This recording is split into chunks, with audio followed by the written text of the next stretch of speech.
There's something horrible growing inside of her, or else this place has finally broken her mind.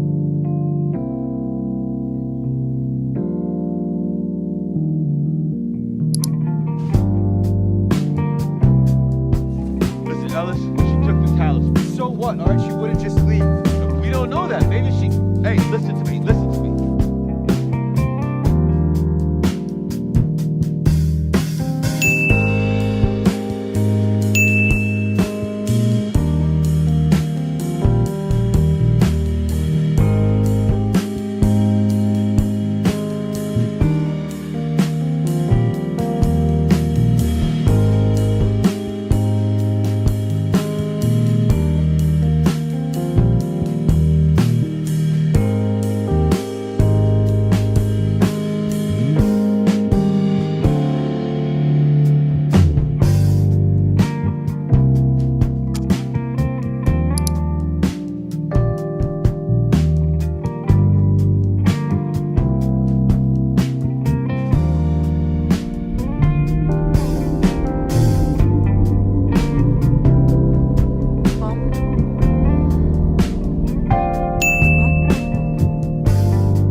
I love you so much.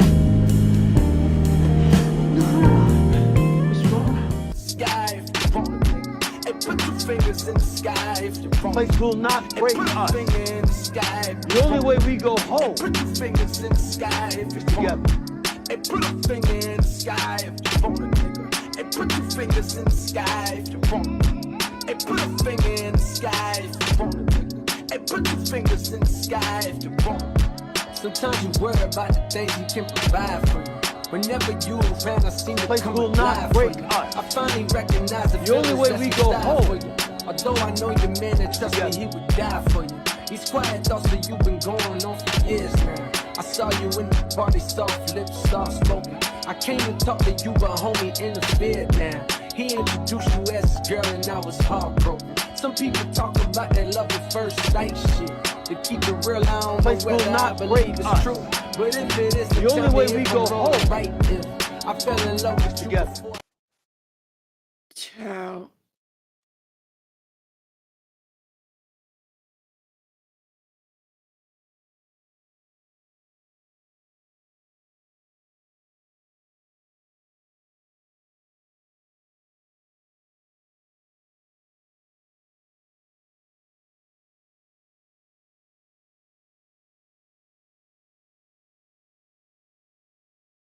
The way that there has been technical difficulties, but we are going to persevere and we are going to get started. If you guys are new here, my name is Ashley and this is My Sweet Perspective, where I give my take on all things TV and movie related. And we are back to talk from season 3, episode 9, Revelations, chapter 1. And we got a few revelations.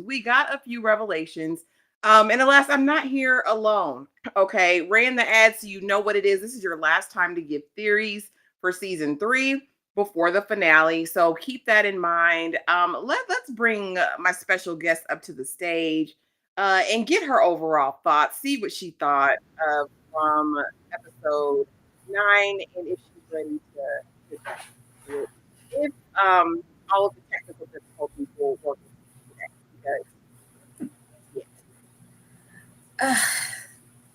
I'm over it as usual. Like y'all and all these revelations. Like, did we really though? Did we really get some solid revelations on anything? Like, I besides Fatima in this baby, I don't feel like we went anywhere. Per usual with From.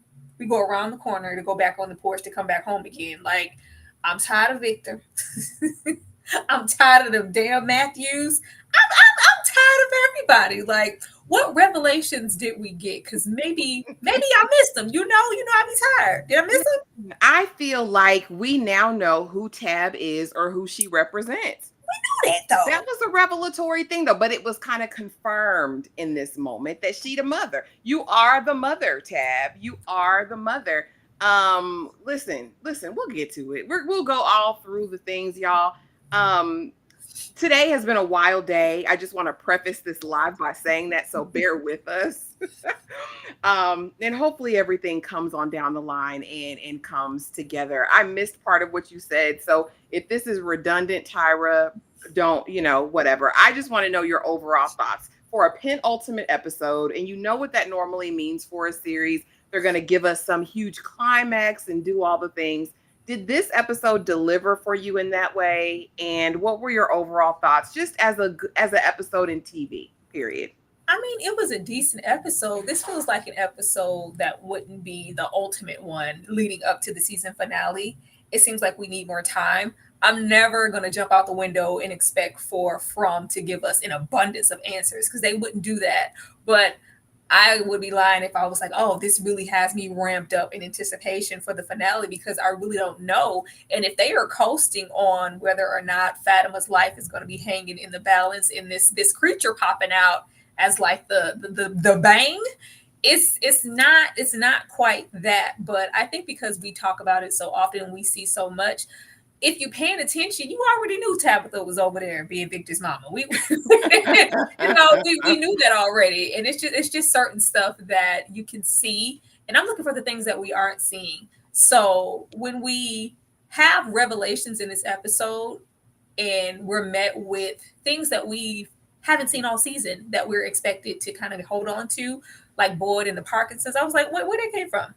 Where you find that at? Like, the Parkinsons came back, Sarah heard the voices, the freaking man in white, because whose boy was that? Like, we saw stuff and it was in our face, but it just feels like we got nothing. Oh, absolutely. Was I underwhelmed? No, I think it had a decent pacing.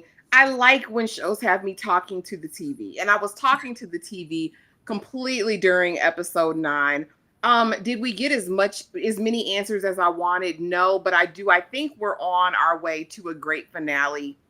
Absolutely. I believe that in my heart of hearts. But let's get right into it, because we know coming off the heels of episode 8 that Fatima's missing. Big Sleepy, who hasn't done anything in his whole life, has now decided that he is going to be kidnapper extraordinaire. He's his own medic, his own nurse. He has all the skills to pay the bills. He knows how to keep somebody confined.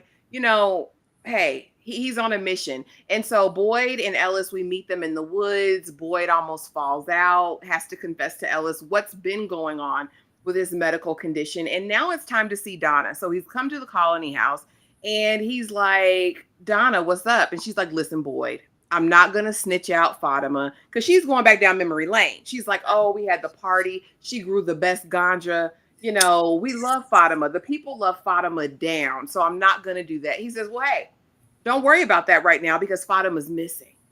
She's immediately, let's call a town hall. Let's get everybody together. We have to find her because I love her.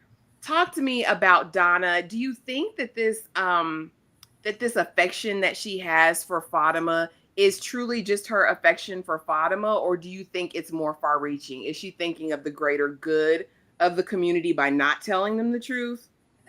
Girl, I thought Donna was putting a whole lot on it. Like, I was like, since when did Fatima represent that? Like, it was like, if we present this and talk about what she did, and all hope is lost for Fromville with the community. And I was like, I didn't know that Fatima was that symbolic, but all right, I'm gonna let you rock.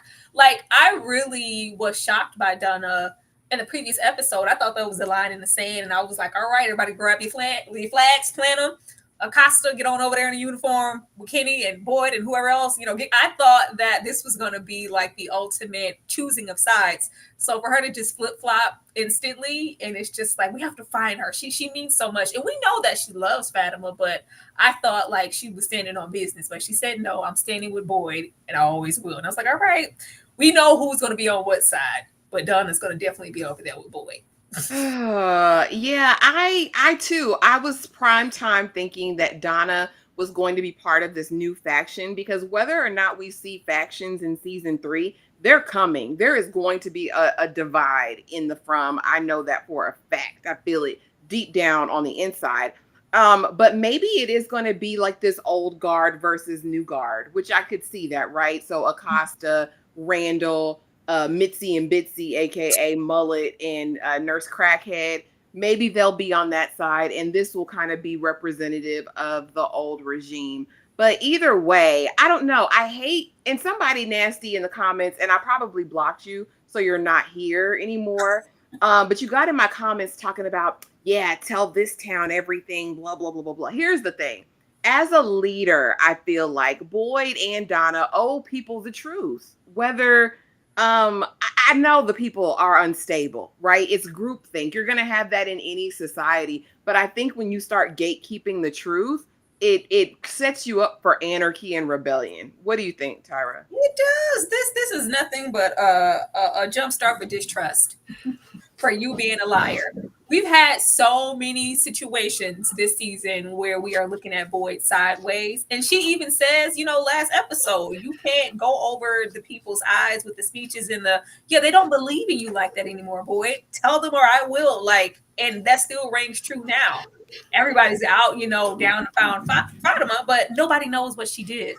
So it's going to come out. Whether it comes out now, next episode, or hopefully not the next season, and we got to wait. But it's going to come out. And when it does, these are going to look crazy. Absolutely. Before we haven't gotten deep at all, EJ. We've just really gone over overall thoughts. So I would love to know your overall thoughts of episode 9. Yeah, it was a good episode. What's up to everybody first and foremost? How everybody doing? How y'all doing? Yeah, your girl had to get refreshed. Yeah, I love this episode. I thought this was a really good episode. I thought that we had some things that was happening. We moved a little bit further, and Donna really did shock me. Just through, and I thought that she was gonna go and tell it. I ain't even gonna lie. I thought she was gonna be the one to just go ahead and say what she needed to say. Mm-hmm. But when she didn't, I was like, okay, so where are we going now? What are we doing? Elgin, he just on my list now. I'm just done with him. I cannot believe he this stupid. And that ending. How about that ending, y'all? Girl. All right. Well, I have people saying that, I don't know if you guys can hear me because I can't see me, but there's people in the chat thinking that Tab is actually Victor's sister. What do you guys think of that? I'll start with you. We go down that hill. No. I think that I am finally 100% on board with Tyra in her prediction as to who Tabitha really is. I think that they solidified that in this episode. I think they just straight up told us without saying it, but there's no other explanation for how she saw these things. There's no other explanation besides some sort of reincarnation and the fact that this is actually Victor's mom, because if we think about it, she's the only one that can console him. She's the only one that can woo him all the time and just get him back in line. It just makes sense. So I'm on board with it. This is definitely Miranda coming back. Boom. Okay, girl. And just to catch up, this is the first slide that we actually really talked about after overall thoughts. Fatima's missing. Let's call a town hall meeting. Is Donna putting too much on this? Is this really about her love for Fatima? Or is this need to get the town involved to not tell the people the truth about Fatima? Is it really about Fatima, or is it about something else, in your opinion? I think two things can be true. I think that it could really be about Fatima, but it also could be about trying to hide the truth. I mean, at the same time, we know that she's finally agreed to not say anything. If we're going to go down this path, then, which is a dumb path. I'm sorry. I like Fatima. I get it, but this is a dumb path. This is like the first step before everybody's going to turn on. We already know it's going to be a bunch of people turn anyway. We already know Acosta probably about to do some mutiny type of stuff and all that type of stuff. Whether it's this season or next season, it's going to happen. The fact of the matter is like, who's going to be on whose side? Donna's chosen her side at this point. She's chosen Boyd's side by hiding the truth. So here we go. So I think that both things are true, All right, well, we'll see. Now we are into Fatima's captivity, baby. She is being dragged to hell by Big Daddy, Big Sleepy. And he's telling her, listen, you're not a captive. You're not trapped here while I drag you back down by your ankles And she's just kind of struggling with it. She actually even cuts him. She's giving good fight here. And he's telling her, relax, relax. This is for your own good, Fatima. Believe me, when it all goes down, this is going to be good for you. It's going to be good for me. I said, listen, we have not heard this man utter more than 5 words in a sentence since we met him. And he is campaigning like he's on the election trail here. I'm Big Sleepy's character to me I said, unless he's being possessed by one of these from entities, I don't know where he's gotten all this energy and all this chutzpah. EJ, do you think Fatima put up a good fight? And what do you think about Big Sleepy's character development over the season? First of all, this was interesting. The fact that we took Big Sleepy all the way here, the fact that this is where we are right now, I was just dumbfounded. I didn't like it, but it is what it is. It's not up to me, but I thought it was crazy to all of a sudden make him so invested in trying to get away from here. It's just too much. And then as far as Fatima is concerned, she had more energy when she was taking out Tilly. Girl, you're not fighting hard enough for me, but it is what it is. She's not fighting hard enough. What about, I thought she did good with her little knife trick. I mean, Big Sleepy, a big boy. Like Kay calls him blindside. Like he's a linebacker. Like she was putting up a little bit of a fight, Tyra. What you think about Fatima's efforts and his character arc? What do you think? How they gonna have Winnie the Pooh kidnap somebody? Like, why? Why are we having John Coffey, Winnie the Pooh, docile Negro adjacent kidnap somebody? Like, that soft-spoken, oh, well, no, Fatima, like, just drink a little blood. It's good for you and the baby. This is for all of us. We're trying to get home. Like, the transition of where his character was, like, we already had him hibernating on that couch in those same clothes all season. And he was in such fear of this woman in the kimono. For us to transition from that to him listening to her enough to kidnap Fatima, draw his own blood, damn near force feed it to her because she's tempted, and hold her captive down there, and then go try to be on his espionage outside in the Fromville. It's too much. It's too much, and I just don't believe it. I think it's presented this way so that we have some type of sincerity or sympathy for him, because he genuinely believes that he's doing the right thing. I don't care, and he needs to die. Oh. Big Sleepy can go. Big Sleepy can go. We got rid of Tilly. All these extra characters walking around here not doing anything. I did read a couple of my comments like, well, how do we know? We didn't actually have Sarah go through with killing Ethan. So how do you know this is the same situation and that to Fromville wouldn't actually let everybody go home if and when they get their baby? Man, please. Like, please. That is absolutely not happening. This is a trick. When has From did anything to help anybody? This is the same thing. But like, yeah, I'm not here for this. As far as her fight, she tried. She tried. There's a lot going on here, and with a few sips of blood, the stomach's growing. The stomach's growing. She's a full-fledged pregnant woman in here fighting for her life. So exactly how much could we know? We expect her to do. And like you said, Big Sleepy is a big guy. Yeah, she's 40 weeks at this point. And the way he didn't even give her a straw. I said, listen, Big Sleepy, you did all this. You've concocted this. You've drawn your own blood. You got the blood bags. You filled up the little mason jars. Give that heifer a straw, because the way it was dripping down, like she was on Vampire Diaries, Interview with a Vampire. Listen, I don't want to see it. Okay, Fatima, I'm already sick of you. What was the rotten food situation? If it had been blood this whole time, was like the rotten food one step towards blood? Because he isn't feeding her anybody. It's just straight blood. I was like, well, what was the rotten crops for? Yeah, I think that was just to hold her over. I think that was probably the closest thing she could get to it. But when he talks about, she's like, no, this is evil. The kimono dragon is evil. All of this. He's like, no, you were just hungry.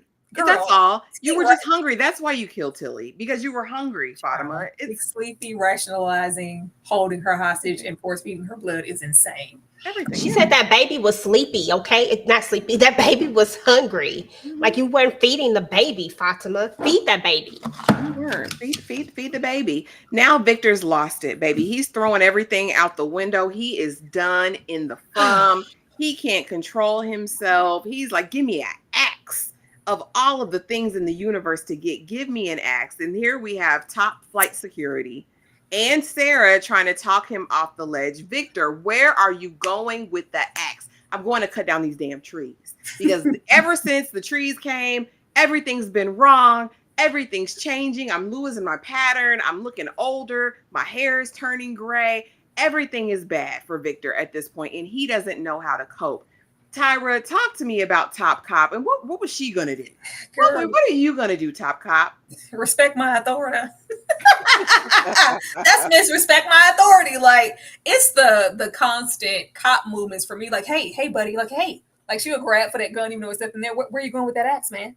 Where you going? Just let me know where you're going and we can I do see that there's a lot of, like, when she says something, Kenny's like right there to kind of back. I see like something with her and Kenny, but I'm over Top Cop. Like, this is an op. This is an op. They are putting her in our face for a reason. And whenever that divide decides to happen, she's gonna be right there in the center of it, leading the charge. Because she wants. I want something. This is hustle and flow all over again. She want to do something. She thinks, like everybody thinks when they get there, I'm going to be the one. There's something you guys aren't doing. Let me regulate the situation. Because as far as she's concerned, what are you doing, boy? All of this is out of control. She wasn't there for the marking days down on the calendar and whatnot of peace. This is like crazy. He's running around with this axe. Victor, I don't have any more patience for Victor. I'm sorry. You already know my patience be thin with Victor. He right over there with Ethan and them. Like, I'm here when we have like really great progression for Victor. And it's like they don't know what to do with his character. Either he's progressing and, he's focused. I want to find something, figure it out. I'm trying to save us. And we had him all season trying to, connect and get to Jasper. And then we revert right back into, that adolescent, everything. No. I was like, oh, Victor, Victor. I just wish that, when we have him do something, we kind of let him stick to it and see it through. But I do have some sympathy for Victor because he, he's been there the longest and he's traumatized, rightfully so. But I feel like we've seen him display this last season when he was thinking about what happened with the sister and what he didn't do and how everything's all his fault. And then we have to calm him down and bring him back down to earth and let him know he was just a kid. I'm like, we just did this.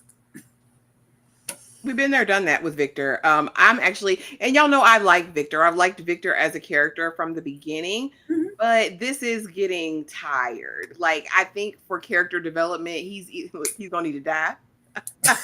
Or he's going to have a moment of clarity where he kind of ages out. It feels like this has always been his pattern and his cycle. And I think even more so now because he's clearly on the spectrum. He's clearly on somebody's spectrum. He's clearly like neurodivergent or somewhere over in that space. And so I know he likes the idea of routine and things staying the same and remaining constant. And I think with all of these variables changing, it's sending him into overload. Then add his brother daddy. EJ, what do you think about Victor's development? And what do you think about Top Cop Acosta just interceding? Like, isn't Victor the only one with a loaded gun at this point? Like, ain't he the only one that actually got a blicky with bullets? Girl, that was what's so funny to me. The way she kept putting her hand on I said, girl, you're not gonna do nothing. And this is exactly why you do not need to be in charge of anything. I believe there was a moment where Boyd actually said something similar. I think it's on down the line when he's talking to his son about not son, Kenny. He might as well be his son. When he's talking to Kenny about it, and he's like, you don't want anybody aggressive like her. And it's very true. Like, Acosta, there's going to be a major thing that happens with her because first of all, she's brand new. And yet, like Tyra said, we keep getting her over and over and over and over again. So she got to do something. I don't know exactly what it is just yet. Well, I feel like I know what it is, but we shall see. But at the end of the day, her and reaching for that gun tells me everything that I need to know. She is ready to get she is ready. She don't need a gun. So been over her, been tired of her. Victor, poor baby. I just want to give him a hug and just rub his back and just keep saying woo, woo, woo, woo, woo, woo. Because Victor he need more than his mama hugs. He need more than his mama Tabitha hugs. He need just something. Baby. Girl, I think he need a black woman hug. I don't know. A black woman hug. A black church hug. Oh, baby. A good old black Southern church hug. So he gets free with his axe because who gonna check him, boo? and he gets out into the forest and he's ready to chop down the tree. He done got a couple licks in the little portal bottle tree. And here we see a boy in white who's not so much a boy, but a teenager in white. Okay. All grown up, talking about, Victor, I don't know what you think you got going on, but you're not going to chop down this tree. Yes, I am. Everything's changed. Everything's different. And he says, Victor, quit it. I mean, he's like, I don't care about all that. Just don't do it. But you were my friend. I'm still your friend, Victor. Well, why won't you help? Because I ain't helping y'all no more. Y'all, I tried enough. Y'all got to come to the conclusion yourself. He said, listen, I tried to get Tabitha. I done pushed her through the window to try to get her free. And she ended up back here. I'm done helping you. I'm done. And he said, well, you're different. You look different. He says, yes, I'm changing. Everything else in the From is changing as well. EJ, talk to me about this experience with the boy in white, this interaction. How have things changed and what do you think this means going forward? I mean, clearly the boy in white is fed up with them just like everybody else. I mean, it is very clear. His whole demeanor has changed. He's like, look, I tried to talk to Christopher about this. He didn't want to listen. You out here losing your mind about to chop down the tree. Clearly, these trees are here for a reason. Like, clearly, these trees were created for a special type of reason, and I don't really need you cutting them down. And here you are about to try to chop this tree down. I'm tired of y'all. Like, the boy in white is done with everybody at this point. He's like, y'all are not going to save the children. I don't know who's going to help y'all figure this out your doggone self, because I'm tired of trying to give you clues to get up out of here and y'all don't listen. And Victor, you just keep forgetting every doggone thing. How can I tell you if you forget everything? Because Victor don't remember nothing, y'all. Like, he really don't remember anything.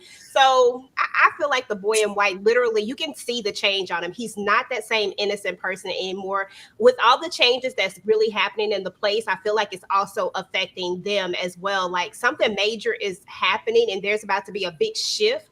And I'm here for the ride to see exactly what it is, because I really feel like something is about to hit the fan. I mean, I think so too. And y'all know how I've always thought, if you've watched any of my recaps, the boy in white, you know, very similar to the Ankui crew, right? Except he's always pristine. His white is always clean. He doesn't have the scars. His face isn't. So I'm like, I wonder if he died naturally or something like that, as opposed to them being sacrificed. But there is some pureness and innocence to him. I think and along with the children, because I still think that the Ankui crew are going to be helpful. I don't think they're nefarious. But Tyra, talk to me about this grown-up boy in white, this grown boy in white, and what it means for the From and what it'll mean for Victor going forward. Try harder, Knickerbockers. Like, when did you try? What vital information did you give? Because I swear I missed it. When he rolled up with this little man voice, his little pubescent voice transitioning with his raid, I said, who you mad at? Who you mad at? Who you raising your voice at, young man? I tried. When? Because we missed it. You pushing to like, baby, try harder. I'm sorry. Trying and being helpful is not you rolling up with all white on, feeling godly, giving us Riddler-like messages. When? Like, if I have to read riddles and put two and two together and read into, like, that's not helping. Like, I was proud of Victor in this moment for all that he has been doing in this episode, when he directly said, just help me. Tell me exactly what I need to do. You just got to figure it out on your own. Like, what the hell are you talking about? Victor probably forgot what he done told him. He done probably gave him the answer 2 years ago. Lord, Exactly. Well, give it to somebody else. Where's Ethan? Where's Baby Yoda? Give it to. It's just not like he rolled up like he was disappointed. Like, I have been trying so hard to help you losers, and y'all not taking the hint and saving the children and getting out of this situation. Try harder, baby, or relay your message. Where's Ethan? Ain't Ethan the next prophecy? Give it to Ethan. He's the only other kid there. Like, it's just not enough. Like, I didn't care about him rolling up and saying nothing. But you're gonna tell me I can't chop down these trees, but you couldn't even tell me why. Like, get out of my face, little boy, little man. He said he's tired, and I'm still confused about how we save children who are already dead. But nevertheless, I digress. Dane C, thank you so much for the $2 super chat. Acosta is my favorite character. She would be Dane. I get it. I get Lies it. you tell, Dane. I get it for you, Dane. I understand. Trolling at its best. At its best. Now we're back to Sarah and her voices, right? And we know the last time Sarah heard voices, she slit her own brother's throat trying to take out baby Ethan. But now she gets a new message from the Fromville creatures that are telling her that Fatima did not leave of her own free will and volition, that somebody took her and that she's very close, but they'll never find her in time, whatever that means. And she's like, stop it, leave me alone, leave me alone. And I'm like, girl, you wasn't doing all that before when you was ready to slice throats when they was talking to you. You was kiki giggling. So I'm saying now they're just giving you a message. They're laughing. Okay, girl, well, why does that have you rolling in a fit on the floor? But she does get this information. She takes it directly to Boyd and them and is like, listen, this is what they told me. And immediately after, we will see the town meeting. But talk to me for a minute, EJ, about Sarah and her voices, and what is this going to mean? Is this a one and done situation, or is this the return of the voices for Sarah?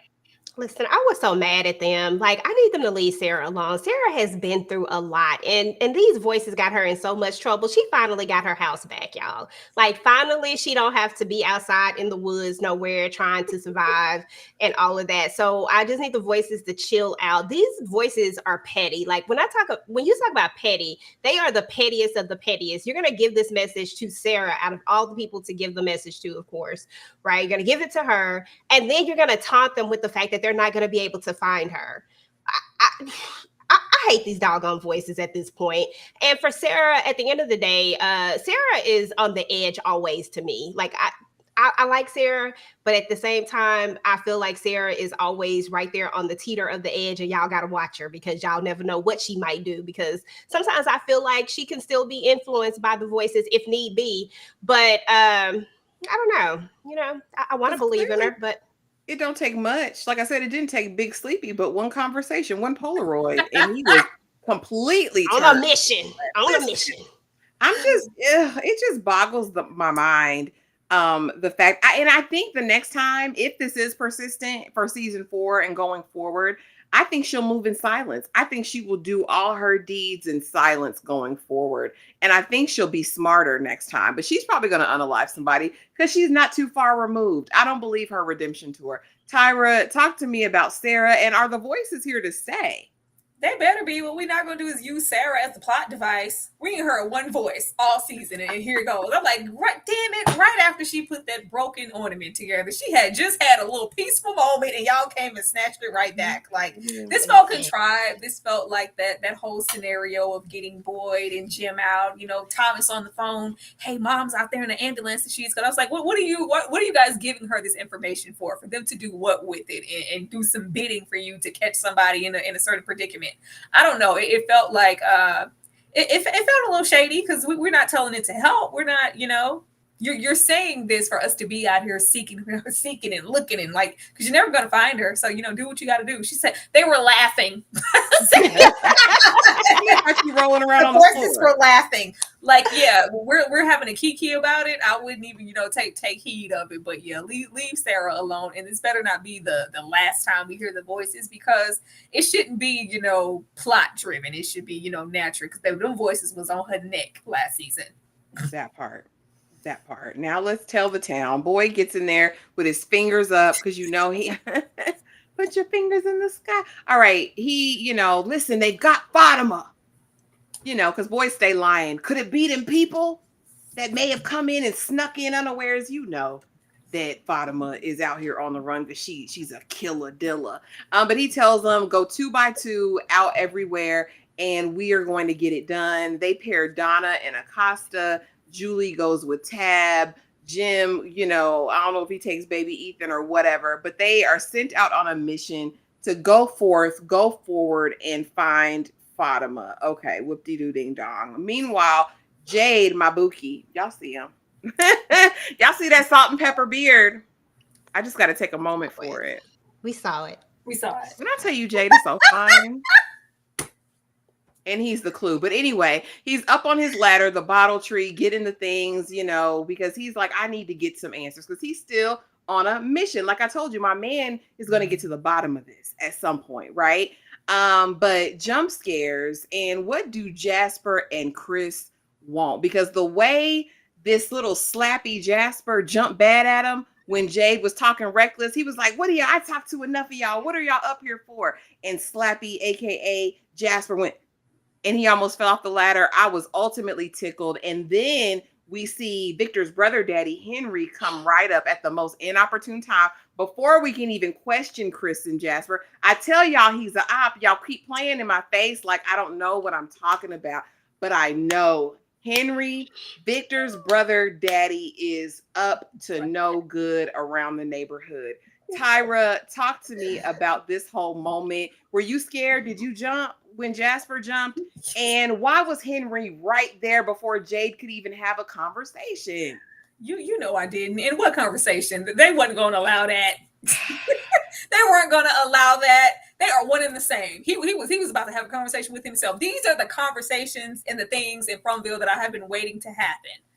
Let Victor's mom come back in some way, shape, or form and visit Tabitha, have a conversation down. Let this happen. Let's talk about. Let's do some context clues. Somebody give some intel on something. Talk about something. Him just sitting there on the rooftop and Slappy saying, like why? Why? Like, for me, it was the fact that Baby Jay didn't give a damn. He said, "What town meeting? Who's missing? What? Fatima? Oh, really? Well, all right. I mean, I was like, he don't give a damn. I don't know what we have Victor's brother daddy there for. I don't know. I don't know. Like, I thought it would be clearer where he stood at this point. It just seems like at this moment, he's just juggling with, how do I be a dad to Victor in the state that he's in? And, a little, of course, that guilt. And that's when he's not drinking. I don't know. Like, I mean, but like an op in what way? Like, what? He's here to delay progress. He is an enemy of progress. You understand? He is there just to make things harder, for time to run slower, just to be a menace to damn society. Because here's the thing. I don't think so. Even last episode, he was like, Jim, listen to your wife. I didn't listen to mine. I don't want you to make those same mistakes. Listen to your wife. Like, no, because he don't know, because he just wanted a bottle of liquor. He would say anything to get the liquor. I don't care. Listen, here's the thing about Henry. Henry is an op first class, and let me tell you why. He's there at any inopportune moment to slow him down. Why you got to do that? He's there to make you question your first mind, okay? He's there to make you stop and think too long, because if you study long, you study wrong. You learn that when you play spades. He did something to Jade's progress on that bottom. No, he's trying to. He is like a stumbling block. He is like the thing that we pray against. You know what I mean? As we're walking out our journeys in life, you want to avoid Victor Brother Daddy. You want to avoid a Henry. And also, he's here to ask stupid damn questions, because don't ask me about what I'm talking to in the from when you know this is not a normal place. You know it's not a normal place, sir. You've been here long enough and you're acting stupid. You're feigning ignorance, and I don't like it. I don't trust them dark rings around his eyes. I don't trust anything about him. I don't. Go to somebody feature. Yes, because I don't trust that. Look, you see that's from drinking. He is a degenerate alcoholic. I'm 99.9% sure. You see how red his ears are out there? That's probably a sign of liver damage. I don't trust this man. I don't trust the husband he was. I don't trust that he's a good father. I don't like anything about him. Well, what are you saying? Like, if he was trash, like maybe he was trash and Victor just doesn't remember? I agree. He blocked it out. Yes, he was too young. I thought that at first. He might have beat his wife. I thought that too. Run off into the forest. I did. What was the explanation as to why the family was there and he wasn't? What happened? I don't remember. Y'all put it in the comments, because I don't know that part. I just know I don't trust it. He just said that they went somewhere. I don't know, girl. I don't know. But I thought what Ashley thought at first. I was like, oh, this daddy was out here beating on the mama, and he was out here, and Victor don't remember all the stuff that he did, because Victor don't remember ish. I thought whatever it was going to, even if it was sparse, present itself in some form by now. Or even within his interactions with Victor. We haven't seen him do anything. He's just here. He drinking a lot of liquor, okay? That's what he is doing. And he is letting it be known that it can happen, and that everybody else keep acting like this liquor is bad. Henry don't. Jay got the correct formula. Get on his side and, be a plot device to dash, shed a little tear for pour out a little liquor for the dead homies, and Victor gonna be emotional. It might be one of those situations because I really don't see Henry being calculated at all. You can't keep putting that on the old people, okay? We put that on Tilly. We ain't doing it again. Listen, that's what the writers want us to believe, and that's the lead. I don't know about that, Ash, but I do believe that he is an alcoholic.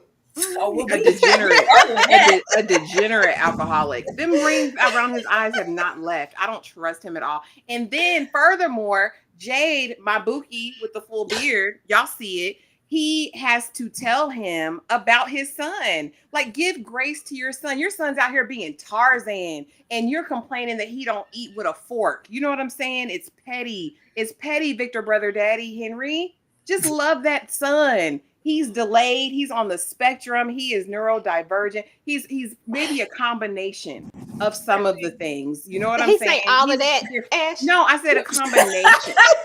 You're not gonna give Jade no smoke about not giving a damn that pregnant Fatima was missing. He was like, well, because he left. He don't care about nobody. Because he's like, I need to work harder to get us through to get out of from. Jade is on a mission. Jade is going to get people murked. Jade is not saving a damn soul. Jade is Christopher. Christopher did not save anybody. Like, he ain't saving nothing. I promise he not. How we know he's dead? How we know he's dead? Because I know. Okay, I know. I've been through that. All seeing them signs, the changing, all of that, all the traits from season 2 up until now has told us that he is Christopher. I thought we would have more interaction now. I don't know why they played with us on that rooftop, but Jade is not the savior. He is not. He might be, I don't know. He's not. I just let me tell you, Andrew YB, why Jade is not, because I rarely do this. I don't answer questions. I'm about to run the ad real quick. But how is Jade not a degenerate alcoholic too? Because Jade is a victim of his circumstances, and it was temporary. It was temporary. He only did that since he'd been in the from. He fell on hard times. That man was going through it, and he needed a drink to sleep at night. Them voices, the hallucinations. He has this burden to save everyone, and he didn't know how to deal with it. So he turned to the bottle for a little while. He literally left things. He said, Fatima is missing. I'm going to head on down to that town meeting. Maybe I can see Victor. Well, yeah, I'm going to go to the bar and have me a drink. Like, he left and said he was going to have a drink, Ashley. And how do we know that Henry isn't a victim of his circumstances? He done lost children. He was blamed the wife. He started drinking because of it. This is one and the same. Jade is a whole alcoholic. No. Yep. That is true. That is true, Ash. That's true. Go liver for liver. Go liver for liver. Look at him. Oh my goodness. So that liver gonna look, that's different. I'm sure he's been drinking longer, but we're not gonna act like we didn't have Tom show up. Like, hey, if you put that bottle down and get sober, maybe we can get closer to figuring something out. And he did. Barely. I'm just saying. What we're not going to do is compare that cirrhosis liver to my baby Jade's liver. Listen, Jade is he is burdened with glorious purpose, just like Loki, y'all. Oh my goodness. And this is just a side note. And thanks so much for everybody being here. The 170 people that are in the building. We appreciate you so much for being here. But why is Bakta in the damn kitchen? This is my question. This is an observation, and we don't have to spend a ton of time on it. But why is she wearing the apron? Why is she in the kitchen? I don't like it. EJ, I'll start with you because I'm not answer this.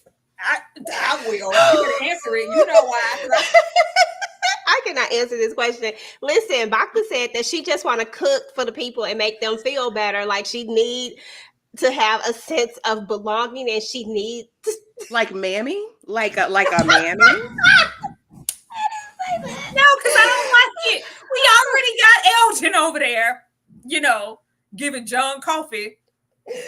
We already got him over there and trapping the helpless white woman. And then we put back of all places. The way I thought that Bakta was going to be an asset. When she sat on that bus and said, whatever else happened, boy, I'm going to step up. I'm going to have your back. She seems to be very rational. She seems to have sense. And I feel like she might be handy with a weapon. Like, as far as who needs to be having autonomy over a situation to do a little delegating, I was like, Bakta might be an asset. And then we put her in the kitchen and we replace another minority that was in the kitchen, why the whites can't go in the kitchen? Put Jim ass in the kitchen, and then Ethan go trash her pancakes. You better eat them damn Aunt Your Mama pancakes, Ethan. Talking about you can miss Miss Chin all you want to. We didn't have to put her in the kitchen. I'm here for it, you know. Ethan, they maybe have a little camaraderie, kind of, you know, because Ethan needs somebody. He ain't got them damn parents, and Julie going off into the ruins. But it said a whole lot that out of all the places we put Bakta in the kitchen. That's all I wanted to say. That's all I wanted to say, because we had to talk about it because why? But again, thank y'all so much for being here. We appreciate you. We will be right back after this commercial break, because Shout out to Bakta. And put your fingers in the sky if you want. Place will not break us. The only way we go home. Put your fingers in the sky if you want. And put a finger in the sky if you want, nigga. And put your fingers in the sky if you want. And put a finger in the sky if you want, nigga. And put your fingers in the sky if you want. Sometimes you worry about the things he can provide for you. Whenever you around, I seem to Place come will not break us. I finally recognize The only way we go home. Although I know your man, and trust me, he would die for you. These quiet thoughts that you've been going on for years now. I saw you in the party, soft lips, soft spoken. I came to talk to you, but homie interfered now. He introduced you as his girl, and I was heartbroken. Some people talk about that love at first sight shit. To keep it real, I don't Place know will whether I not believe break it's us. true. But if it is, The only way we go home. right if I fell in love with you. Together.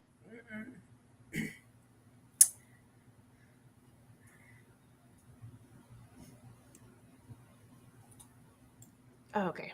They need good food. I don't know what y'all talking about. No, after that conversation, especially when we had Kenny in there with Acosta, kind of acting in a way that his mom would, I thought maybe Kenny would be transitioning to be kind of in that position and maybe, you know, be in that kitchen, maybe having the new inhabitants of From come there, get advice and get settled, whether it's Acosta or whoever. We ain't have to put Bakta in that kitchen. It just, I don't know. It don't smell right. They needed some good old home cooked food. Forget all that other stuff. They needed flavor in their food. They needed onion powder and garlic powder and stuff. Okay, and seasoning. Okay, some ghost on. They didn't want that other stuff. Y'all know how it is. Don't play. They needed seasoning. As we're out of the kitchen, out of the diner with Bakta, Jim is on an apology tour. Okay. Oh. He goes to see Randall to ask about his child, and Randall says, "Teach the heifer how to drive, Jim. Like, you go and do that. Worry about your children, because it ain't got nothing to do with me." He goes and talks to Tabitha. "I'm so sorry that I've been a trash husband. I support you, sis. I support you in whatever you do. I'm going to be right there. I'm going to hold your hand." And she has the audacity to say, "Yeah, you know, there's something Julie's not telling us." Let's not pretend like you guys are aware of the conditioned minds, hearts, and emotions of your children, because you're not. Let's not do that. Finally, Ethan, it's not your fault you told her to go into the ruins. It's not his fault, because Julie brought him there. It was the projection and audacity, even in his conversation with Ethan, that pissed me off, Jim. Because at what point are you just going to own it? You know, no, it's this place. It makes us all feel bad for stuff. No, Jim, you should feel bad, because you are a trash and terrible person and parent for me. And the fact that, Tab is soaking this up, it's too little too late, in my opinion. I'm going to start with you, Tyra. Why is Jim on this apology tour? What does it mean? Not them trying to redeem poor parenting. Like, how agile he and Tabitha were. Like, oh my God, Julie's where? Oh God, come quick. I was like, really? And it wasn't even just this for me. It was him talking to Randall. Like, first of all, keep that over there. Don't go off up in Randall's. You were just in Jay's face last episode, please, sir. And it's just like, well, you know, Julie has been different since, you know, everything happened and you guys were in the cave. And like, yeah, can you tell me anything? Like, I don't know how to be an active dad when Julie's like this. She's not telling me. I was like, let's not act like we have tried to spare any amounts of time to really invest in her and see if she's okay. See where she's at mentally. The way he jetted out the door last episode, like, all right, she got your brother. I gotta go. He didn't even say nothing. He didn't even say that. I'm giving him too much. He just left. Like, so this felt like some type of redemption type situation. Like, okay, I'm going to stop being a skeptic, Tabitha. I'm going to listen and really adhere to what you have to say. We need to really be attentive and listen to Julie. Now she riding around with grown ass Randall. Yeah, I don't like. I need to be here. I need to spend some time. But it said a whole lot that it took for Fatima to go missing, for us to 2-2 a situation, for them to spend time with their children. Trash. Exactly. And RC, listen, with these shows, with these characters, baby, it's forever. It's up and it's stuck, and I don't give a damn. I'm gonna talk about Jim until I can't talk about Jim anymore. I'll probably talk about him worse. So if that's a problem for you, I apologize in advance. It'll never stop. It'll never stop. It didn't even stop with Tilly. I talked about her real bad too. You should go back and watch. I don't understand why because we're giving Jim or Tabitha grace for poor parenting. They are trash parents. Why are we giving them grace? Listen, it'll never be done for me. It's forever. It's up and it's stuck for me. But that's just me. That's just how I am with these characters. Shannon, thank you so much for the $4.99 super chat. No theories, just a restless fan seeking answers. Thank you for keeping me engaged in this show. Well, thank you for being here, friend. We appreciate you and all of the support. And thank you so much for being a member and a sweet pea. Love you down real bad. But yeah, RC, he never has he been a better parent than Tabby. Equal, maybe. I kind of give Tabby the edge. Is Jim a better parent than Tabby? EJ, I'll start with you. No. Can you hear me? No. Heck no. I mean, these two are at the same with parenting. Maybe when we first started, I might have given Tabitha a little more in that department.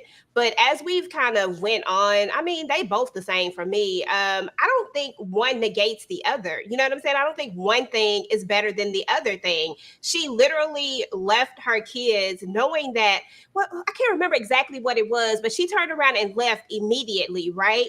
Knowing that they had just went through something traumatic. I can't remember what it was, but y'all know they went through a lot of traumatic stuff. And then we got Jim. I'm never going to get over the fact that he walked right past that girl. That was hard. That was harsh to me. Like, you walked right past, she walked in the house. You ain't seen her. My mama say it don't cost nobody nothing to say good morning. Like, if you walk, if you walk in the house, you say good morning, right? Or if you you just always speak. Like, I don't understand why anybody is going to give Jim grace after he did that. I don't know. It's something about speaking for me, y'all. You need to speak. Say good morning to me.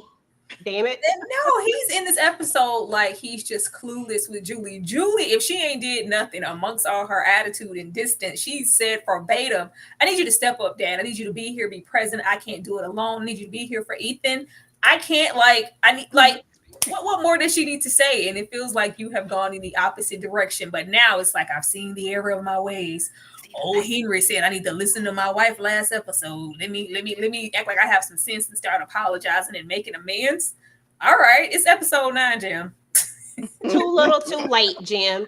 I mean, and I don't want to say well, yes, I do, because Jim really is useless. Somebody said in the comments, I can't remember exactly what you said, so forgive me if I misquote you, but y'all basically said that Jim was, I can't remember what y'all said, but let me just say this.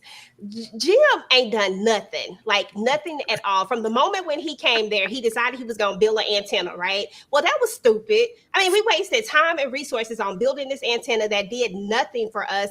And after that, what? And then there was the moment when he decided that he was going to run off with Randall, when he was going to go mutiny on people. And then people got hurt, right? Because of this. So what has Jim really, really done that has been of any use? Like, just because you say a few I'm sorry's does not absolve you of all the ish that you have done in the past. Like, I'm sorry, but Jim is a trash character. I know they want us to like him, but he is not likable. Girl, then Tabitha.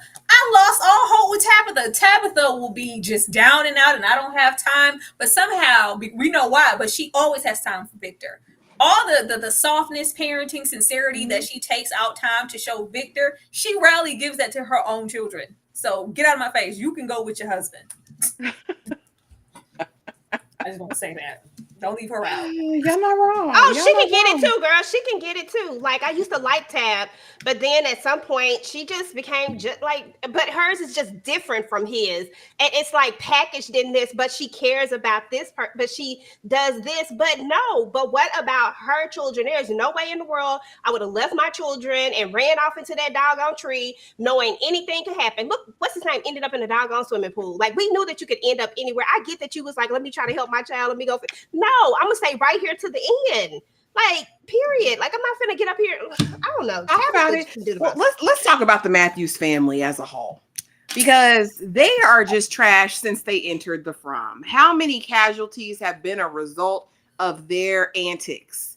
Jim and Tab, they have left a trail of bodies in their wake, and you know they're the ones that survive, and it's so annoying to me. This is the one of the worst families in TV history, in my opinion. But let's ease on down this road. The audacity of it all, because Big Sleepy, now you a charmer, now you a liar, manipulator, now you gonna go out here and join the search party with the man whose wife you have absconded with. Big Sleepy, who knew you had it in you, and Ellis being just as Dense. That's a good word for it, because I was going to say something really offensive. But yeah, you're being as dense as you want to be, that you can't read through Big Sleepy's, mirage. Oh yeah, I had a friend that went missing one time when we were kids, but he was just at a park across the street. My wife is not at a park, Big Sleepy. Help me look for her. Not at any time as he's telling you, this could be a good thing for From. Maybe she's out there putting in that work to get us all to go home. And I want to know what demon spirit told Big Sleepy that he was smart enough to go and even have this type of experience with Ellis. This was diabolical by the writers, by the showrunners. Why did you waste 5-10 minutes on this? Tyra, talk to me about the audacity of it all. What is Big Sleepy's mission with this? When did he get this calculated? I was like, and then it's not even like okay, if Big Sleepy did a whole tonal shift and his complete aura and persona was different overnight and he really transitioned, it's like they didn't fully commit. I would have been like, oh, we never saw that coming. That's what's been concealed in there this entire season. He's diabolical. He's evil. He's doing the behavior, but it's still packaged as Christopher Robin. Get away. You're not you're not smooth, baby. It's not smooth. It's not conveying what you think. You're telling on yourself. You're making it very obvious that, hey, Big Sleepy probably knows if he doesn't know where she is, he knows something and he's lying. Of all the people, you would think that he would be trying to stay as distant away. Let me make sure, no, you partnered up because you feel guilty, because you know where she is. And the fact that you feel guilty means that you know that something is wrong. But you're in your mind, old skinny kimono lady, the Skeletor kimono chick said that it was for the good of the people. We're going to get to go home. But I really feel bad. He's probably concerned about her. Let me go over there and put a Band-Aid on it and tell on myself. He's gonna get his ish rocked. He's gonna get his ish rocked. Ellis is dense, but he won't be dense for long. Nothing called Ellis Christopher Robin, Tyra. Christopher Robin. Christopher Robin. Blueberry and Christopher Robin, child. He's there, but he won't be there for long. He's saying too much. And by the lake, and this isn't a key moment. How do you know for sure that she's so safe and she's so okay? Unless you took her or you know exactly where she is. He gonna get messed up. This is a bad idea. But post stink, Ellis isn't even bright enough to catch that tea. Give him some time. He needs some time. You already know how Ellis be. How long do we gotta let him cook, EJ? How long does Ellis No, Angela, well, hold on. And I don't know if you got a clip for that, but the fact that when Boy goes to Kenny, I need to know you got my family back. I need to know that you're gonna be here. He didn't tell Elgin that. Oh no, yeah, we're gonna get to it. I got a slide for that. He ain't got it like that. We know that.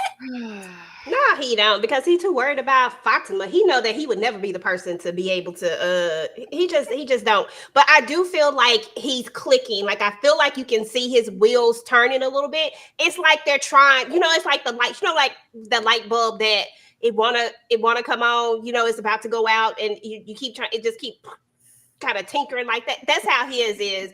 Eventually it come on, and you're gonna have to change the light bulb eventually, but eventually it'll stay on for a little while, right? That's what's about to happen to Elgin. Elgin is gonna figure it out because he keeps looking at him like why are you saying this? Like, what is what? And Big Sleepy, this was the stupidest thing you could ever do. Because if this is me, the first thing I'm asking you is like, bro, how you know? Why is you being all extra right now? We don't even know each other. When is the last time that we even talked to each other? Like, do we hang out?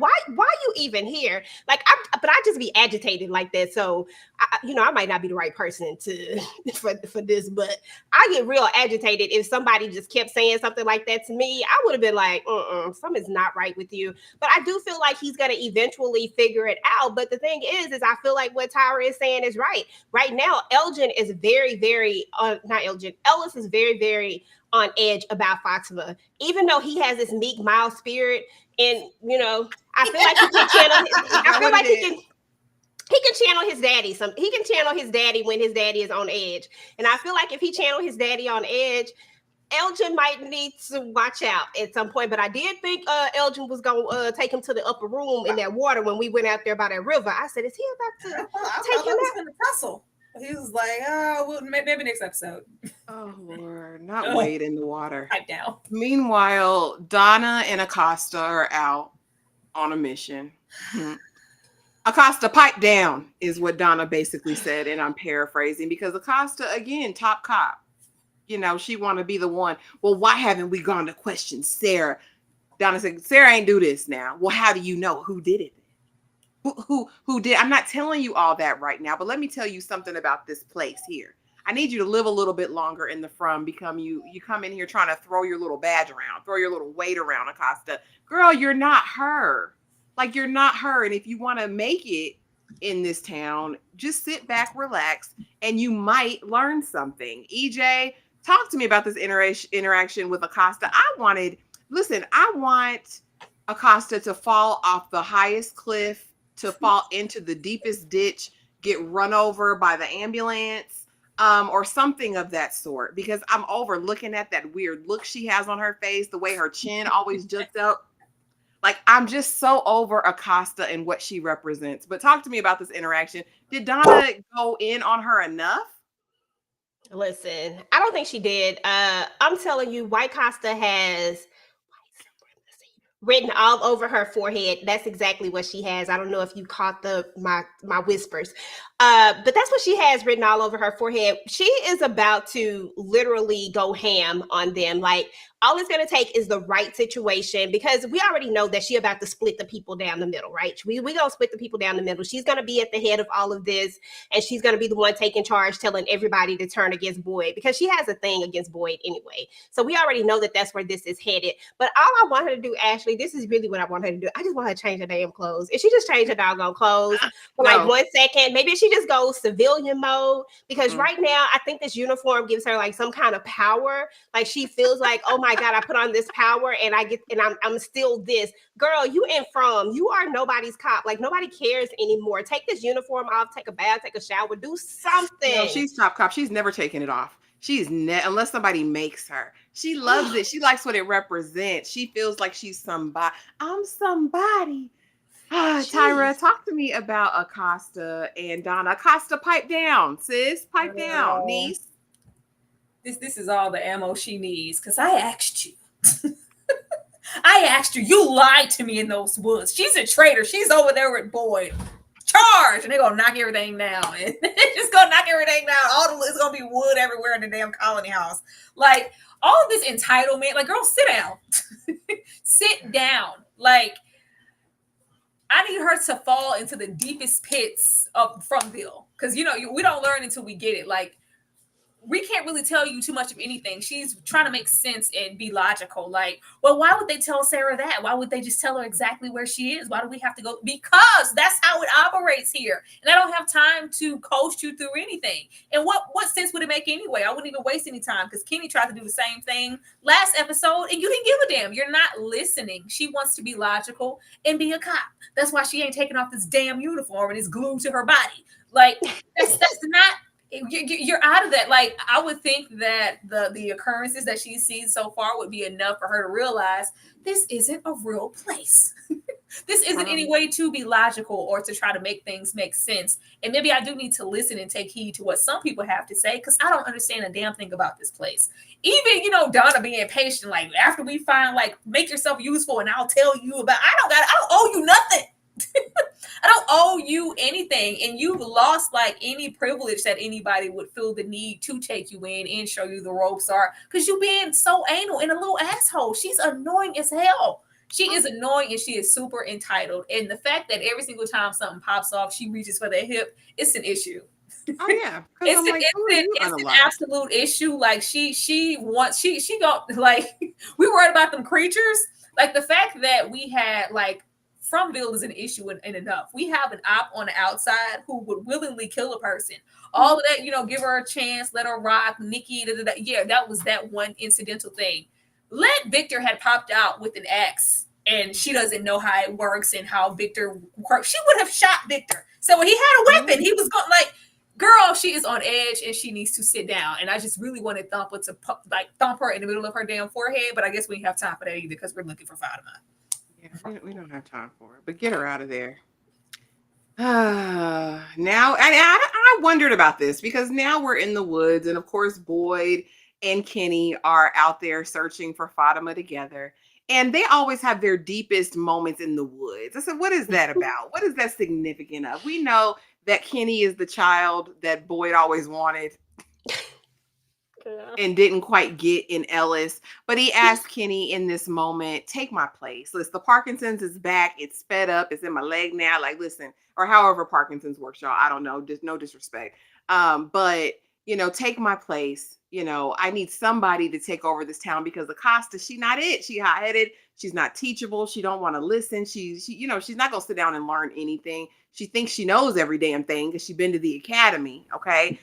So I need you to take my place, Kenny. And Kenny says, you know what? Listen, Dad, I can't take your place. All right. I won't take your badge, but I will be your deputy. And so now we see this rekindling, I guess, of kind of that father-son, deputy sheriff relationship that was before. My only concern with Kenny is that he's still harboring so much pent-up emotion, and we've never seen that explosion yet. And again, it didn't have to manifest the way we think it might in Rage. But I mean, we got a piece of it when he wanted to light the little caves, up or whatever. But to me, that wasn't the fullness of it. You've lost your father. You've lost your mother. You have no one left in this world. I still think there's something under the surface that Kenny hasn't let out yet. And I'm really interested if we're going to get to see that in season 4. EJ, talk to me about this whole interaction. Take my place. And is there still something left in Kenny to explore in terms of all of the loss, or is this just Kenny? He's never going to change.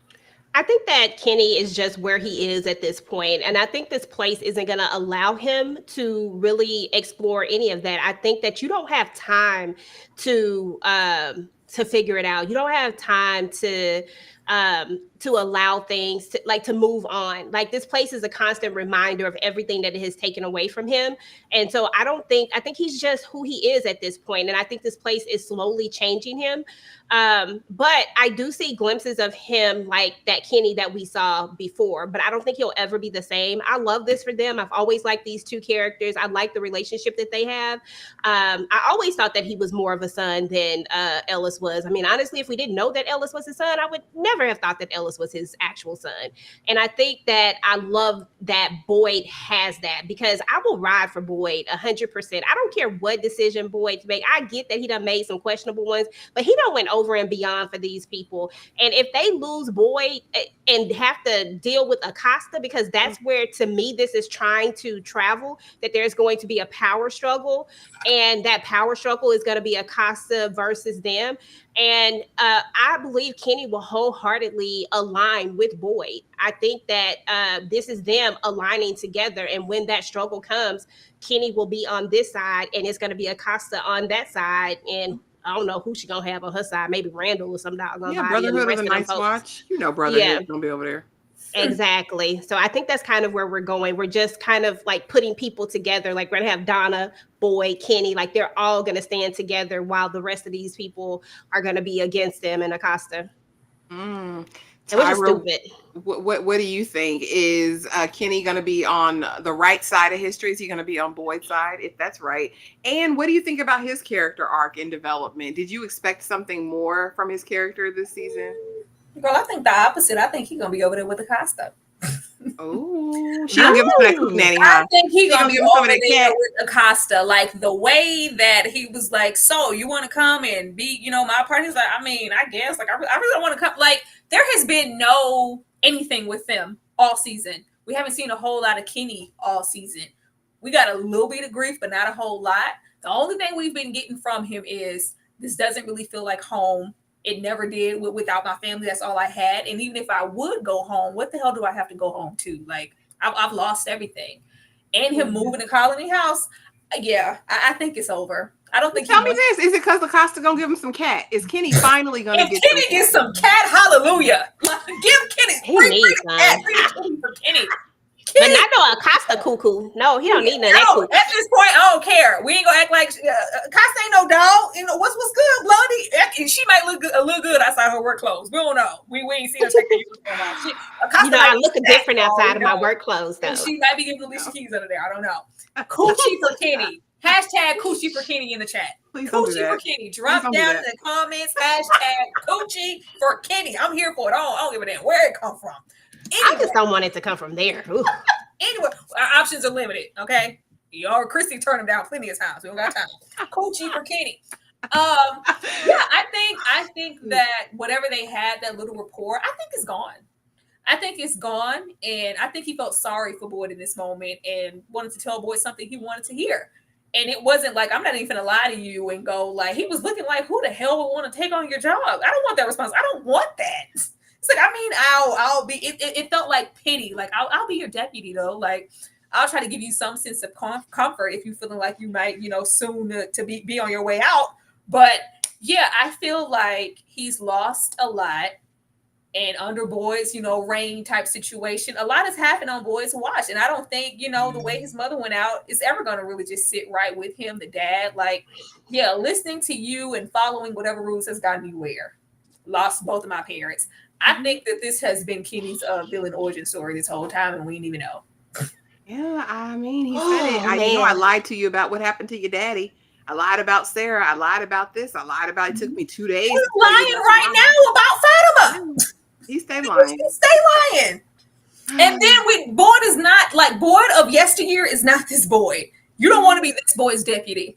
Okay? It's just not. I don't. Yeah, this is not going to end well. Go on to the next slide. Tears for fears. Finally, Tab talks to her eldest child, and she says, "Listen, well, not quite eldest, but you know what I'm saying. Mom, I was just scared. I was down there. I heard your voice. I heard you talking to Victor. You couldn't hear me. I thought I was going to be trapped down there forever. I thought I was going to be alone forever. You'll never be alone here." The verbiage and the way that Tab communicated back to Julie in this moment, the words that she said really stuck with me. Because I'm like, why are you making that distinction that you'll never be alone here? What does that mean? And with the tears for fears, is this a new dawning for their relationship? Because for all intents and purposes, they've honestly been kind of estranged. Julie has been living her own independent single woman life at this point. And Tab has been out on the run, making missions, trying to save the Ankui crew. Tyra, I'll start with you. Talk to me about tears for fears. And why did Tabitha phrase it that way? You'll never be alone here. Cause that was Victor Mama. I'm telling y'all, she know what's coming. She know what's going on. Like it's hints of Tab, because throughout the episode we have her having a sense of kind of hugging Victor or touching, and it's like something feels off. I'm feeling something. That was the reincarnated point that said that. I was happy here that, I mean, once, if you want to call this confirmation, that it was like, I don't think that was a dream. I heard you. I heard Victor. I think I went somewhere. Like, girl, tell us something we don't know. It definitely wasn't. The question is when and if you are going to go back. I was happy to see them embrace here, because I'm sorry. And, I'm here for Victor, but you've embraced Victor more than enough for us to like, she needed this. She needed to have this release to talk and just talk about how scared she is. But it's Tabitha in the position to, you know, be a strong mom. Like, I hated that we had this moment. Like, she was 2.2 seconds on this hug, and then one of them Akanuka Kanui kids showed up and was like, "Hey, come on this way." I was like, can we have a moment of privacy, please? No. Like, No, please. here they came. But I think that, remember when Thomas was on that phone call and he told Jim, like, they're not your children anymore? Like, Mhm. I'm thinking we're getting into that, like, because it was no reason. I was like, you showed up on cue. Like, can we not embrace? And there may have been a reason why they've been so distant and haven't been as active as parents this entire time, and we don't even know that. They may just look trash. Mhm. I mean, we shall see. What do you think, EJ? Tears for Fears, Julie and Tab's relationship going forward, and then immediately after the Ankui crew, and we just gonna get up and blindly follow them wherever they lead. But you was just scared 2 days ago in the house when they Slide popped down up the on. wall. Yeah, that's what always interests me is that I think we've established at this point that these kids mean her no harm, you know, but why was she so fearful of them when she was in the thing and just screaming? I'm like, I think we already established that. Like, why are we traveling back to the scary part again? She even says it. She says, I think that they want me to help them, you know? So that was weird. But regardless of that, I love the moment between Julie and her mom.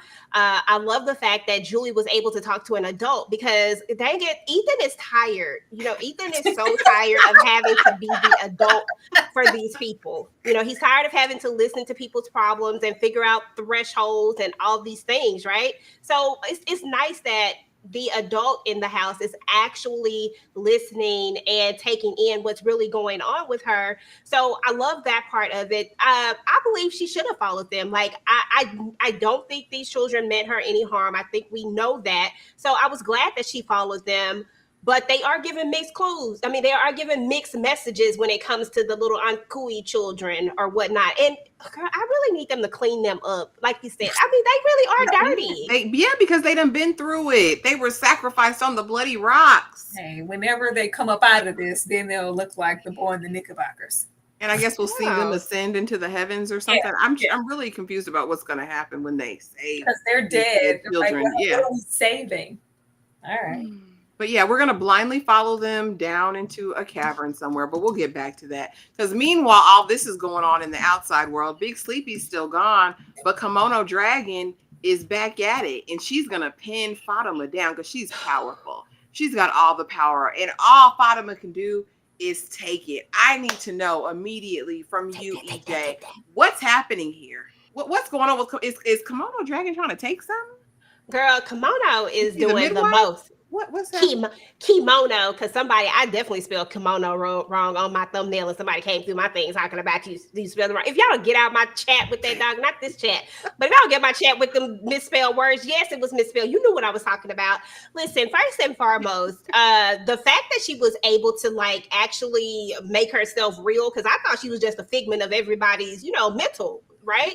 And the fact that she actually is now real and can hold you down, that lets me know a lot. She is not a good entity, because if she was a good entity and meant anybody any good, she would have let this girl scream and let them found her. Like, at the end of the day, why are you wanting her to have this thing so bad? What is the reasoning behind it? Because this is not, everybody knows this is not a good baby. This is not Twilight where baby Renesmee is going to come out and she's going to be good. No, this is not going to be a good baby. We don't even know where this thing came from, for crying out loud. So no, I'm not here for Kimono Lady. I think that I think we got to start paying a little bit more attention to these things that pop up. I mean, clearly, if she can come out in the daytime like this and manifest herself and be real and cover up her mouth, can these monsters do? Like, I'm telling y'all, something about these monsters, they getting advanced, y'all. That's what the boy, the teenager in white said. He said, "Listen, it's a new day. Everything's changing." Tyra, talk to me about what Kimono Dragon is trying to do to Fatima on his bed. What's happening? This bag of bones can touch people now. Like, she been floating around Colony House. Now she can touch people. Like, all right, all right, and strong too. Yeah, very strong. Putting them bones, them skeletons on folks. I was like, girl, get that off of me. Don't know. She washed her She hands. has a mission. Them uncooey kids came. I don't know if they were going to get her to, and like the fact that first of all, I don't know why Victor was standing in that corner like this was a Blair Witch Project. I was like, what are you praying? What the hell are you doing? Why are you in that corner all ominous? Like, Victor, what the hell are you doing? But he's right there outside of the door. I was like, were they trying to give a warning? Because if she would have screamed, Victor could have heard. Tabitha, they were all right there. It's just like, no, I'm gonna smush that down. You're not screaming. I want to know where she came from. I want to know where that little door that she found, that little bunker door, little cellar door down there. I want to know where that leads to. She's like, we're gonna muffle this scream. You're gonna have this baby. I'm probably gonna deliver this baby. Is she gonna make it? That's the big question. Because if it's a creature, we don't know how this creature comes out. We don't know if it claws its way out. It's just so much we don't know. But she's muffling that scream because you're gonna have the baby. What did he say? It's a baby in there. It's just not your baby. So is it hers? Like, what kind of baby is it? A demon baby. A demon baby. From baby. This is a demon baby. And here we go. It's the scene. Victor is down there looking very weird, but he always looks weird. Tabitha goes down there. She's hugging, comforting him, consoling him. Oh no, Victor, it's okay. You're good, baby. It's fine. Let me hug you. Let me embrace you. And in that moment, it's like she flashes to the night that his mama went out into the woods and died. Because of course he's like, it's my fault. I told her X, Y, and Z. So she went out to do it, to rescue the children. And that's when she got caught up. And so when Tabitha is embracing him, she immediately senses, feels, sees the mom hugging these two children. And she backs up away from him. He's like, what's wrong? What's wrong? It can't be true. It can't be true. And then, we see her go through all of the melodramatics that Tab is going to do. But I honestly believe that this is his mama. I know y'all are saying sister, but it was something about the tight shots on the mama's face when they flash back, when she's running through the woods. How would Tabitha know she was running in the woods? She was alone at that point. I honestly believe that this is Victor's mama. I believe Tab is the mama. Every sign to me in this moment points there. Tyra, talk to me about this scene. What'd you think about it? What'd you think about seeing his mama and all that? Yeah, it was just confirmation. I mean, get on with the show. I knew it. Like, I knew it. It's been there all along. Like, even when she had her little melodramatic, oh, no. Julie was like, Mommy, she was like, don't touch me. Victor, hold my hands. I was like, what? Exactly. What? Julie can't hold you, but you gonna let Victor hold your hands? Like, that disconnect that she has and that closeness that she has with Victor, even though, Julie, these are your born children. She's always been extra attentive. Victor, it's rare that he gravitates or messes with anybody there. He's extremely distant and he stays to himself, but he gravitated towards, Ethan. And when he got that window to get close to Tabitha, it's been up from there. This has been his mother. I think the only confusion people are having is that it kind of looks like a third person perspective. Like, not so much here, but when I guess she's running to the tree and, she's getting got by Big Smiley. It's like, well, I'm like, there's no way that the daughter was standing there. So she's seeing, from the daughter's perspective. So it must be the sister. That's not this. That's not this. That's the mama. Your mama is the baby and the baby is the mama, as Jocelyn Hernandez would say. If your mama got the baby, this is the mama, okay? It's Tabitha, and it's been that. If it comes out to be anything else, I will most definitely be surprised. But when she came out and Julie tried to console her and she said, no, don't touch me. It's like, Victor, hold my hand. I was like, oh, damn. All right. Yeah, that's what this is. And you guys have to think about, we're not saying that this is his literal mother, because of course Tab is too young to be Victor's literal mother. But if we're talking about reincarnation and the possibility of that, I definitely think this is what that is. EJ, what did you think of this scene? Did it touch your heart? Did you cry? Were you emotional? Were you excited to get some clarity? I'm a crier, but it ain't too much that I'll be crying on when it comes to these from people. But I didn't cry this time, and that's surprising now that I think about it. I think I'm getting emotionally. Yeah, okay, anyway. But yeah, I didn't cry. But however, I am on board with this theory, and I'm going to give you all the props in the world, Tyra. You've been saying this for the longest, since I've been up here hanging out with y'all in the from space. You've been saying it. and I'm finally on board with it. It took me a minute to get here because I didn't see it initially, but this moment solidifies this for me. This says that exactly to me. There's no reason why she should be able to see these memories or recall any of these memories. And then you go back and you think about all the other things. Why was she the one that was able to get out of the place? It only makes sense and why did she go straight to Victor, daddy brother, whoever he is? Why did she go straight to him? Like, why did she end up in that particular space? Like, those are all. Why the bracelet? Why was there the same bracelet as the other? Like, those things now are starting to click for me. They didn't click back then, but they clicking now.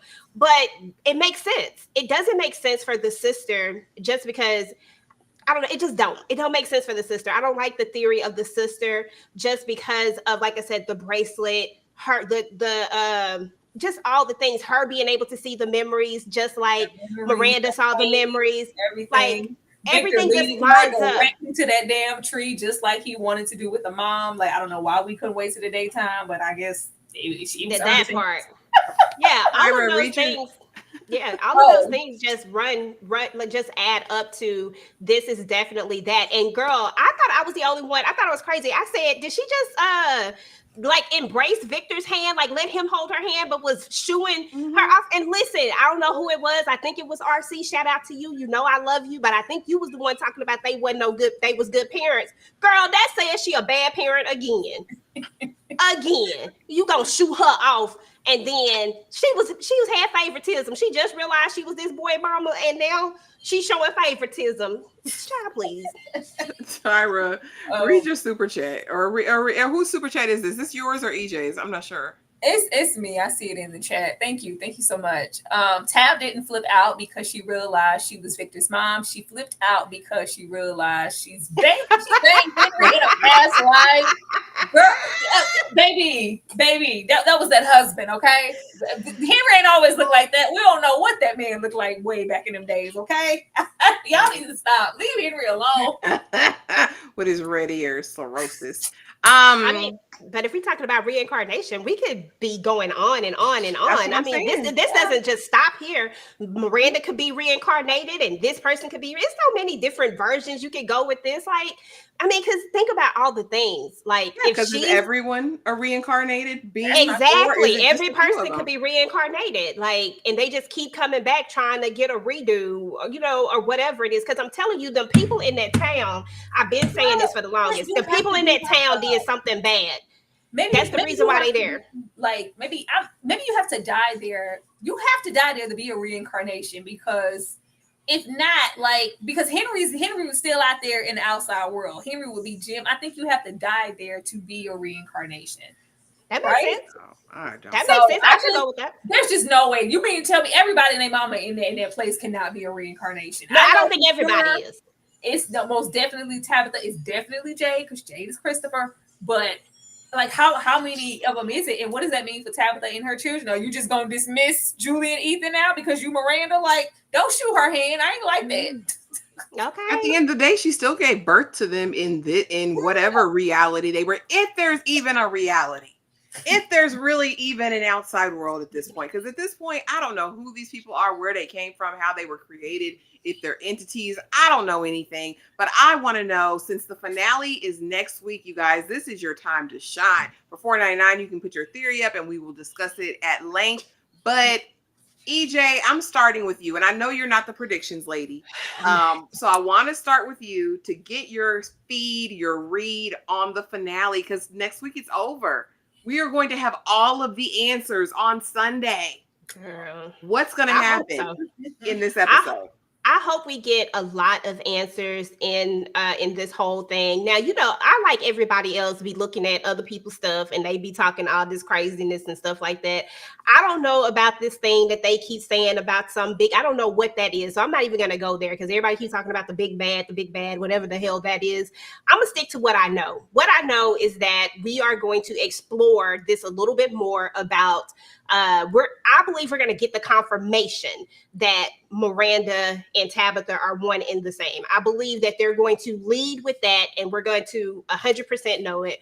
I believe that we're also going to find Fatima, but I think it's going to be way too late. I think that We might start to see the split in this episode. I don't know if we're going to get that split, but I believe we're going to start to see the split talking about Acosta and her trying to take over. I believe she's going to try to assert her power because I believe this might be the time when people figure out that Boyd has been lying and this might be her move. I don't know. Those are the only theories I got for you. I know they basic, y'all, but that's what I got. Okay. And you guys, I just want an exciting ending. I want some answers. I want some drama. I want a little bit of bloodshed. That's all I want. I ain't gonna put nothing else on it because listen, I don't know. But Tyra, what are your predictions for the finale? Girl, I want to see this creature feature. I want to see this baby. I want to see this baby. I want to see it climb. I just feel like it's gonna be like some body horror type stuff. Like, is it just gonna pry its way out of there, like pop out like an alien? Like, what's gonna happen? I want to see that because overnight. She's 39 weeks. She's 39 weeks down there. So we probably I think we're gonna spend majority of the episode on just the birthing of this baby. If it's natural or if it just pries out of there. I don't know. Come on, old lady, since she can touch now, she might just pry it out of there like C-section for all we know.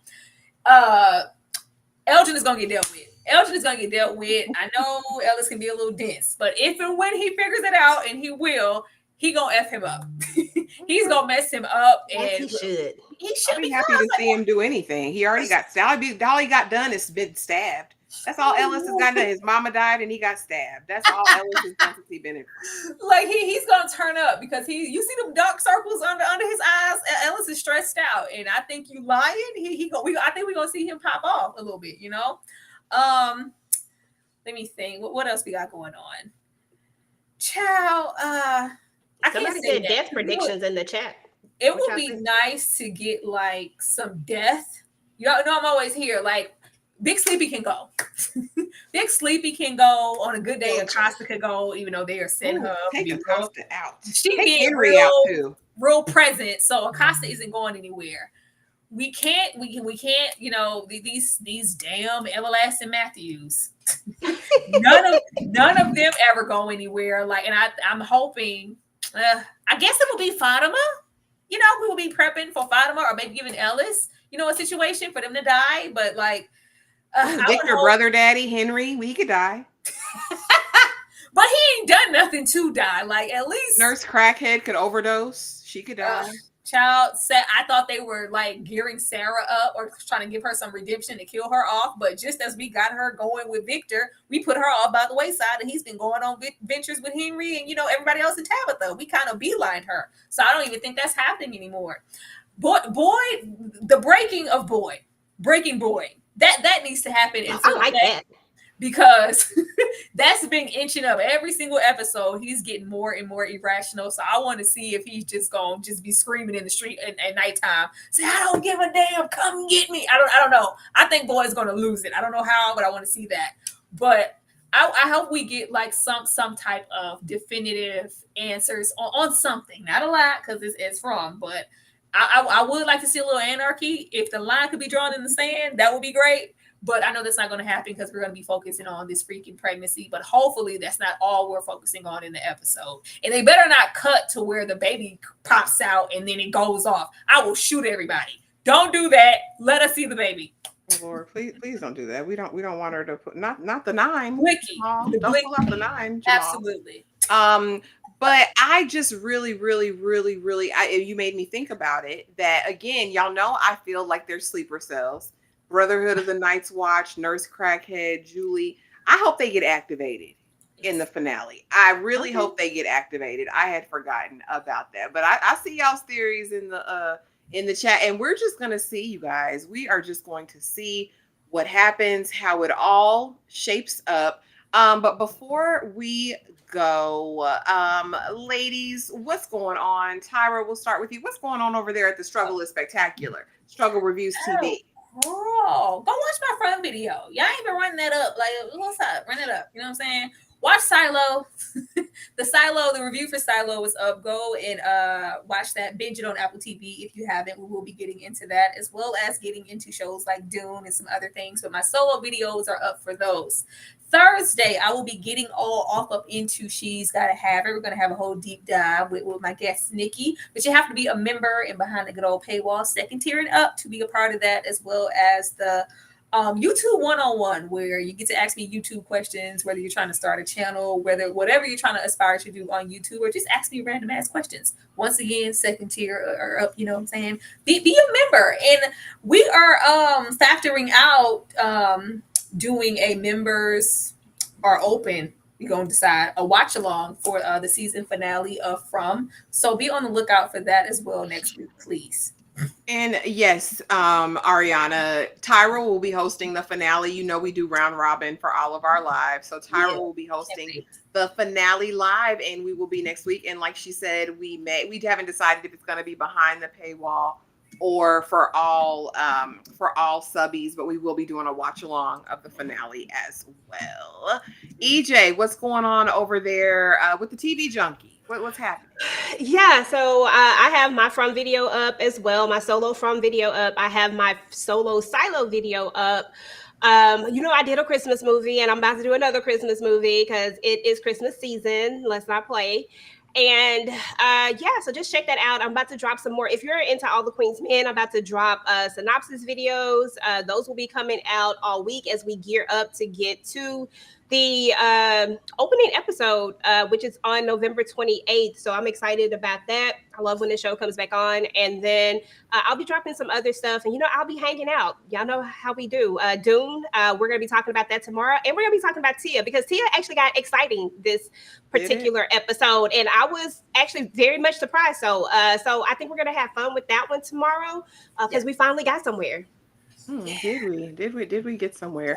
You guys, I want to thank you for we almost got to 200 tonight. So thank y'all for coming through and showing love for the From Live. Please do not forget to run up all of our uploads, you guys. Going forward with most of our lives through the week, we will have accompanying recaps, reviews, theories for each of those shows. Each of us on the panel will be providing individual uploads in addition to the live. So please just make sure you're subscribed to everybody. Make sure that you're commenting, that you hit the like button, and that you hit that notification bell, because baby, we drop content on the regular. Okay. So thank you guys again so much for being here. And we actually have an official members only watch along this weekend hosted by Tyra. This is her choice, y'all. I am going to end it with this. You guys have the most amazing night. Be safe, and can't wait to talk to you guys for the finale. Nice. Yeah!